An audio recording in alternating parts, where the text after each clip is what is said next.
discuss chemistry, biology, botany, nutrition, physics, and more. So join me and my friends here in my home, in my kitchen, and in my lab at Kitchen Science. Hello, and welcome back to Kitchen Science. So today, I'm going to show you how to make some silly putty. I'm going to make it out of Elmer's glue and some 20 mule team borax. You can find both things at Walmart. This will be in a laundry aisle. This will be with the school supplies for arts and crafts. So you start off with about 5 ounces of glue. 5 ounces is what comes in a normal bottle. So it's a little bit cheaper to get a big jug for about $9–10 than it is to get a bunch of little bottles.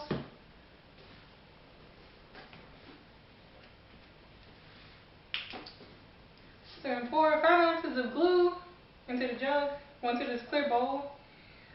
You don't have to use a clear bowl. I'm using them so you can see them with the camera. You can use a pot or a bowl, a cereal bowl or mixing bowl. Anything that you're willing to kind of just use for home science experiments. And all this stuff cleans up with like soap and water. So don't worry about ruining anything.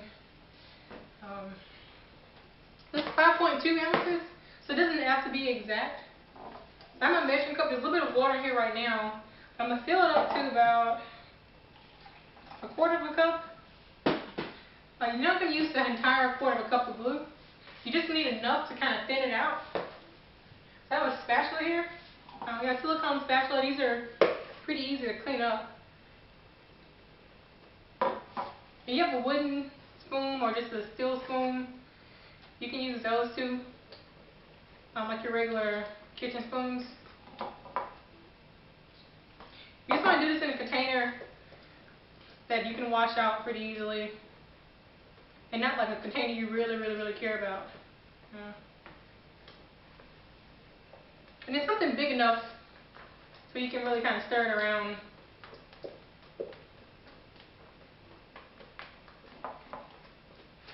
An example, like an old pot. You can use an old pot if you want to, because you can use a scouring pad to clean out the pot. Or like an old cereal bowl, because just pop it in the dishwasher. Or like an old mixing bowl. We're actually still cooking these mixing bowls, so you can just clean them out. So it's not really that big of an issue. So you have to stir it up, and I'm going to sit it over here. In your other bowl, second bowl, you're going to have about 1/4 cup of borax. So I have some in a container right here.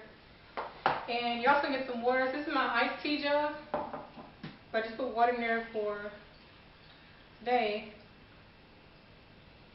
About a cup and 1/4 of water. So you don't really need a whole lot of water.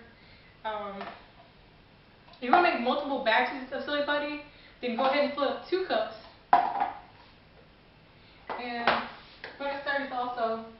Get my wooden spoon off my drying rack for 1/4 cup of borax, and you're going to stir it slowly until no more can dissolve in.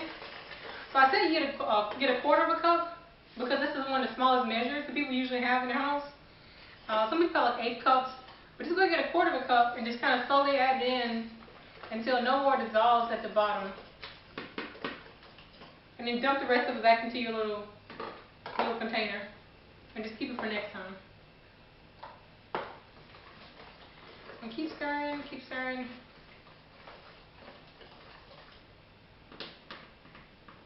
And once you stop stirring, it'll settle to the bottom. So I put this in my sink, but I already have water in my sink. So when you're working in the kitchen, when you're doing science experiments in your kitchen, you want to keep a sink with water in it, so if something needs to be cleaned up, you just go ahead and toss it in the sink. So like this glue spatula here, you don't want to let that dry because it's glue on your spatula.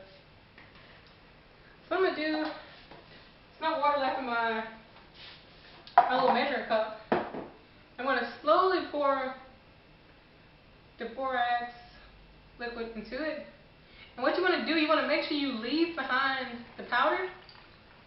If you get a little bit of it in there, it's not really going to hurt. But you want to leave behind as much powder as possible. So you can see there's still borax left in the bowl. It's not going to really hurt anything in the silly putty, but it makes it gritty. So it makes it gritty. You don't want gritty silly putty. So now, you want to, this is where you add your color. So this is the whole color section. You add your color here. I'm going to do blue for this one, just completely blue. And you can see here I have some pink, some green, some orange, and then some lavender colored silly putty. So it just all depends on like how you're mixing your colors to get the different colors. So you know, yellow and red gives you the orange, yellow and blue gets you the green. Red by itself gets you the pink because the glue here is white. So you mix white with the, I'm sorry, you don't add it to the glue, I mean to the borax, you add it to the glue. So we're adding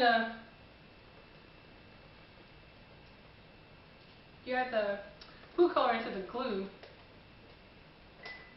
But because the glue is white, it's going to be lighter. So that's why that red ended up just being pink. Let's take this spoon out of here.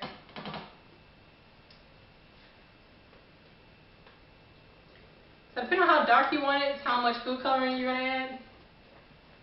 But this is pretty light, so I'm going to add a little bit more. And you want to make sure you stir it so that you don't have the white streaks of glue. So that's one reason why we added the water in the beginning, was to kind of loosen it up so that when you got to this point, you can actually give it a good stir to mix in your dye or your food coloring. A few more drops. So a nice blue. And blue is my favorite color. My kitchen's blue. Watch's blue. Coat's blue. No, blue silly putty. Alright. So we got that mixed in. I'm going to scrape it down into the bowl. We're going to slowly add our borax mixture. So about a quarter of a cup. A little bit more. And get this off the spatula. At this point, you just use your hands. You can see already it's kind of forming glue on my hands.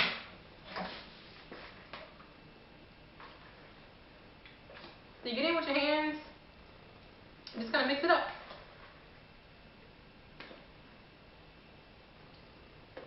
So in the beginning it's really, really, really wet. But once you finish kind of stirring it around and you take it out, it solidifies. So it gets more solid, it dries out a bit. This one I made a little bit earlier.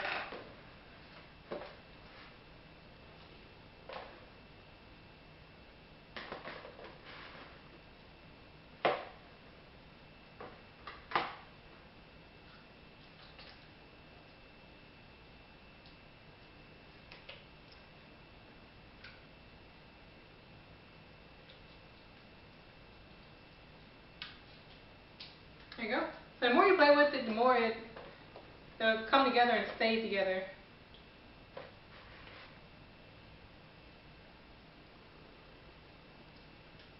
There you go. It's not so gooey, but it's a little bit of a mess.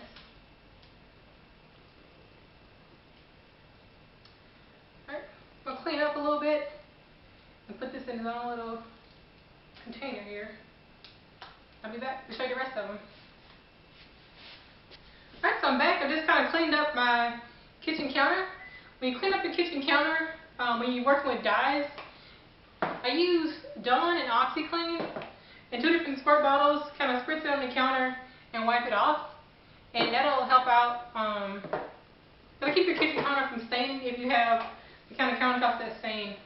And I guess if you're afraid of your countertop staining, put down some newspaper or get like a cardboard box and open it up, and you just set that down, and that'll protect your countertops. Just want to show you the other ones that I made. little bit earlier. Pink. And this is just red food coloring in the glue by itself. And I have orange here. And this is red and the yellow. This one was actually a color swirl, but as it sits, the colors even out. So initially, you could see swirls of colors going through this. And the same here, where I was mixing blue and red, and I got blue and red swirls. Kind of ends up being like a little lavender, purplish kind of color.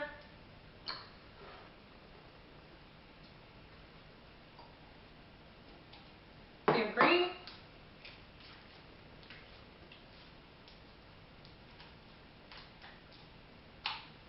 So these would be fun to where you can try to figure out, what shade of purple you can make or what kind of shade of orange. Just kind of like custom make your silly putty to, whatever you have going on. Make silly putty for the holidays. So you have a blue here that we just made, and it's still sticky. So I'm going to put that back in there. Let that sit for a bit. That's all. These are the 5 silly putties that I made. If you want any tips on making a silly putty, there'll be a link below that leads to my blog where I'll be updating information on the science experiments and any lectures or any little notes I put on there about any of the topics that we'll be covering. So thanks for joining us, and thank you for being involved in kitchen science.